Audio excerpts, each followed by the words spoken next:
Hola, vamos a desarrollar una metodología para el diseño de circuitos electroneumáticos. Es una metodología bastante sencilla, bastante mecánica, la cual les permitirá a ustedes poder resolver cualquier secuencia electroneumática, incluyendo incluso temporizadores y contadores.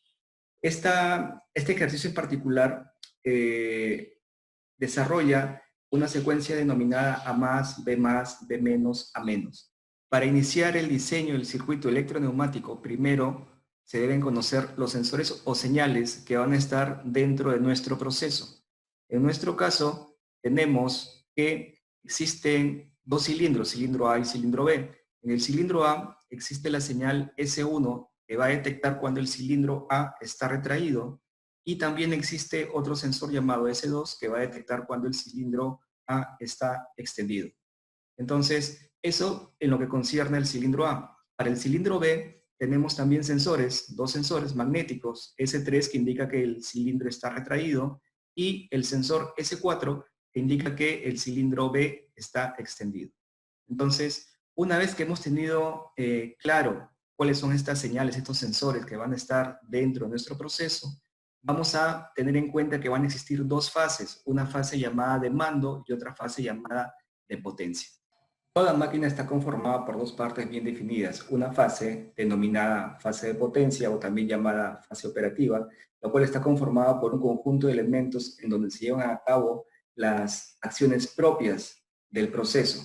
Y la otra fase llamada fase de mando, en donde se generan las órdenes que gobiernan al conjunto de elementos de la fase de potencia. Entre ambas partes existe una comunicación muy fluida. La fase de mando envía órdenes a la fase de potencia, la cual ejecuta las acciones e informa a la fase de mando su evolución. Ello evidencia que existe una retroalimentación o feedback en el proceso, lo cual lo hace inteligente, es decir, automatizado. Esta situación se repite hasta completar un ciclo de trabajo. Es importante saber que el mando solo emite nuevas órdenes cuando recibe confirmación del cumplimiento de la orden procedente de la fase de potencia.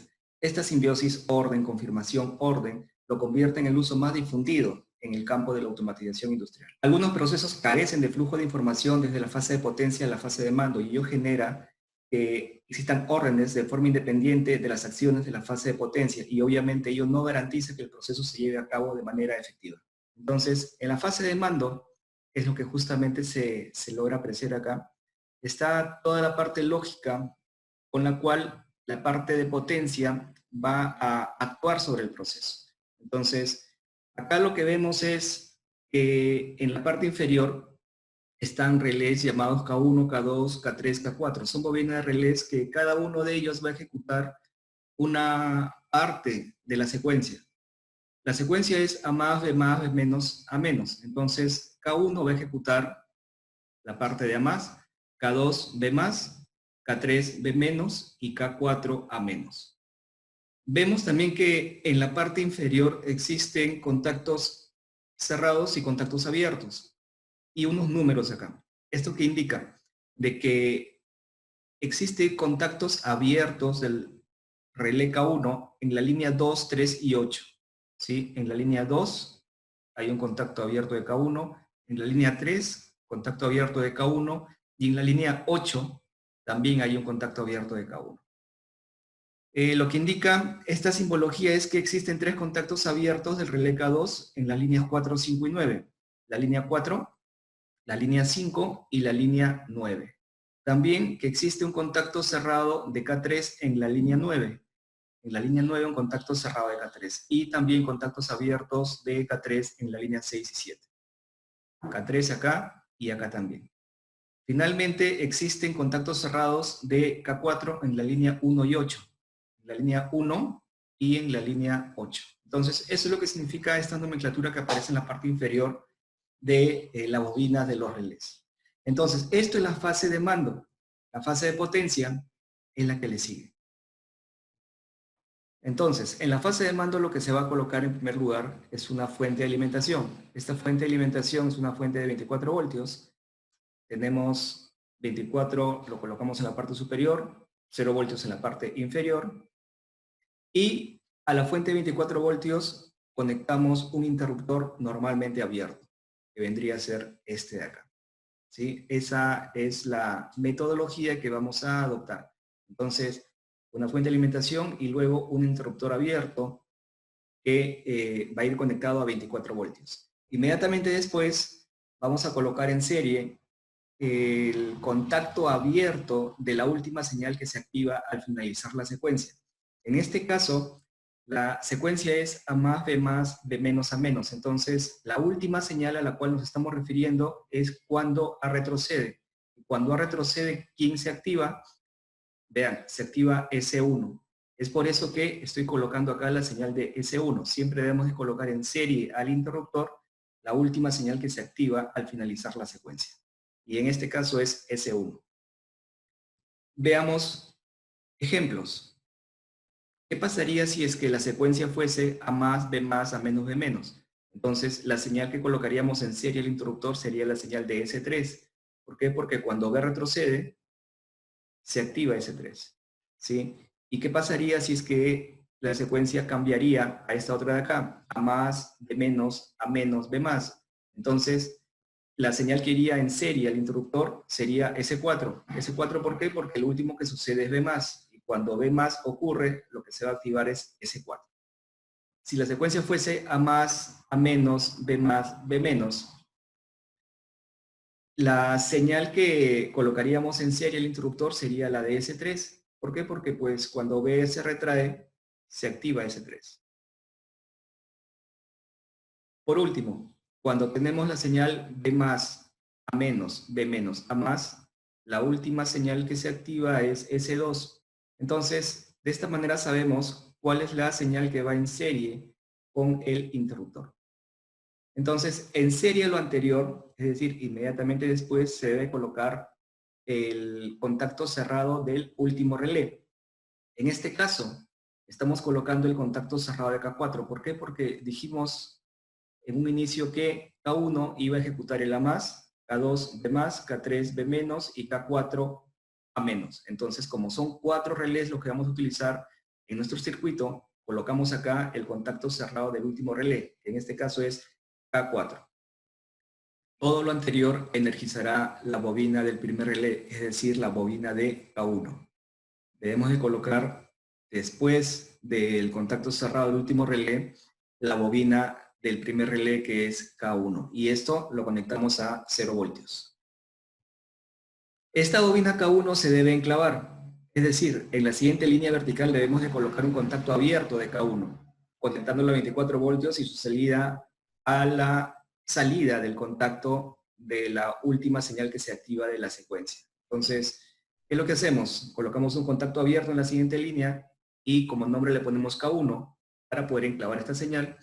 Y lo que hacemos es conectarlo a la salida de S1. En la siguiente línea se debe colocar el contacto abierto de la señal que se activa después de que se haya energizado K1. Entonces, acá lo que coloco es S2. ¿Por qué? Porque una vez que K1 se ejecuta, lo que va a suceder es que A más se va a extender. ¿Cómo sé yo que A más ya se extendió? Porque se ha debido de activar su señal de S2. Es por esa razón que en esta línea de acá coloco un contacto abierto de S2. Y en serie a esa señal se coloca un contacto abierto de la bobina del relé anterior, es decir, un contacto abierto de K1. ¿Por qué? Porque acá veíamos que la bobina anterior es pues K1. Con ello vamos a lograr energizar la bobina del siguiente relé. El siguiente relé, ¿cuál es? El relé K2. ¿Sí? Esa es la metodología que se va a seguir. Luego, la bobina del segundo relé también debe enclavarse. Entonces, colocamos un contacto abierto en la siguiente línea de K2. ¿Por qué? Porque pues debe enclavarse conjuntamente con esta señal de aquí. Esta metodología se repite desde el paso 6 por cada etapa que tenga la secuencia electroneumática, teniendo en cuenta que no se requiere enclavar la línea donde se encuentre la bobina del último relé. Entonces, el proceso sigue igual tal como lo hemos hecho desde el paso 6. Entonces, una vez que sucede K2, lo que va a suceder es que B se va a extender. Y en este caso, en la siguiente línea tenemos que preguntar si es que B ya se extendió. Por eso que preguntamos por S4. Y eso va a estar en serie con el contacto abierto del relé anterior. El relé anterior fue K2, entonces colocamos acá K2. Y eso energiza la bobina del siguiente relé, en este caso K3. K3 lo vamos a enclavar. Sabemos que K3 lo que ejecuta es B+, entonces en la siguiente línea debemos de preguntar por S3. Es por eso que se ha colocado acá un contacto abierto de S3. Y lo que ocurre aquí es que, pues, igual que en el caso de S1, el software detecta automáticamente que S3 está activado. ¿Por qué? Porque el cilindro B está retraído. Igual acá, el software detecta automáticamente que el cilindro A está retraído, es por eso que automáticamente cierra su contacto de S1. Es más, nosotros para garantizar y saber que realmente esto fue un contacto abierto, lo que se colocó fue un contacto abierto y no un contacto cerrado, encima de la señal, tanto de S3 como de S1, hay una flecha hacia arriba. Esto indica que este contacto inicialmente se configuró como abierto, sino que como S3 está activado, automáticamente se cierra. Entonces, en serie S3 viene un contacto abierto de la bobina del relé anterior. El relé anterior era K3, entonces coloco K3 y eso energiza la bobina del siguiente relé, que es K4.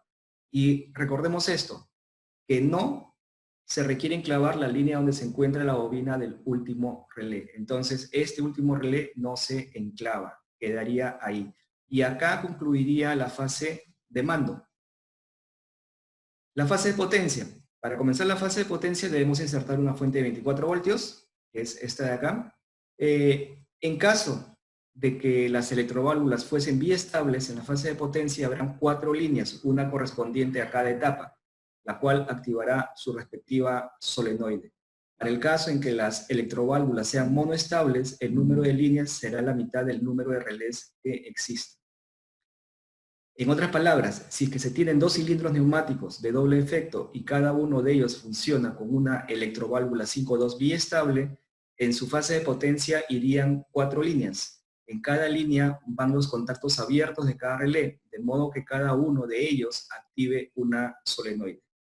Pero si la misma secuencia se aplica con electroválvulas monoestables, solo irían la mitad de líneas, es decir, solo se colocarían 2 líneas. Por último, se debe tener en cuenta que en la parte inferior de cada una de estas líneas en la fase de potencia debe haber una solenoide. Acá lo que se está haciendo es que en la fase de potencia estoy colocando la solenoide de Y1 y la solenoide de Y2. ¿Esto qué indica? De que esta línea, cuando se energice, va a ejecutar Y1 y cuando se desenergice, Y1 se va a desactivar. En este caso, el cilindro A va a retroceder. En esta segunda línea lo que estoy configurando acá es que cuando se energice toda la línea, el cilindro B se va a extender y cuando se energice toda la línea, el cilindro B se va a retraer. Recordemos que las electroválvulas con las que estamos trabajando son monoestables. Monoestables, entonces solamente requiere una bobina para que el cilindro se extienda y si se energizo esta bobina, el cilindro se va a retraer. Entonces, en esta fase de potencia lo que se requiere es colocar los contactos que inician la secuencia. Voy a comenzar colocando un contacto abierto de K1. ¿Por qué? Porque K1 es la primera etapa, va a ejecutar Y1. Y en la siguiente línea voy a colocar un contacto abierto de K2. ¿Por qué? Porque la segunda etapa de la secuencia es justamente el B+. Entonces, la secuencia va a comenzar así. Se va a cerrar K1, luego se cierra K2, y una vez que el cilindro B se extienda, lo que debería ocurrir es que B se retraiga y finalmente A se retraiga. Entonces, seguimos una lógica. Vean, se cierra K1, el cilindro A se extiende, se cierra K2, el cilindro B se extiende. Al abrirse K3, B se retrae y al abrirse K4, el cilindro A se retrae. Es por esa razón que hemos colocado de esta manera lógica los contactos abiertos y cerrados correspondiente a estos relés. Esto se identifica de manera muy rápida sabiendo que los relés K1 y K4 corresponden al cilindro A y los relés K2 y K3 corresponden al cilindro B.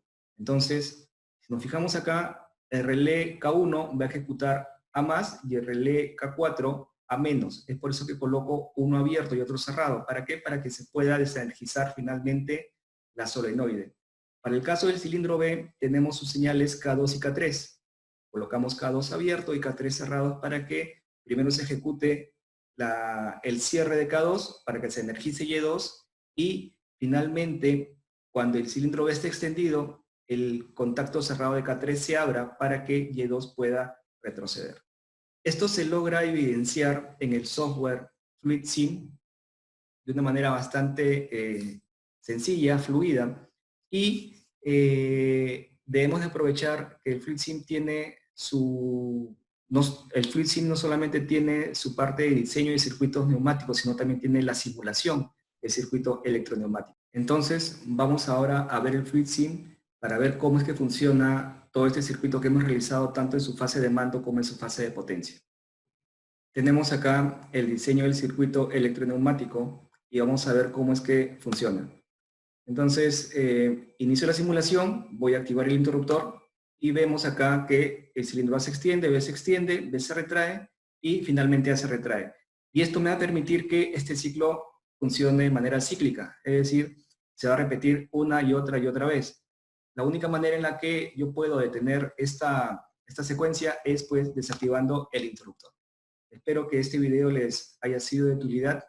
Muchas gracias.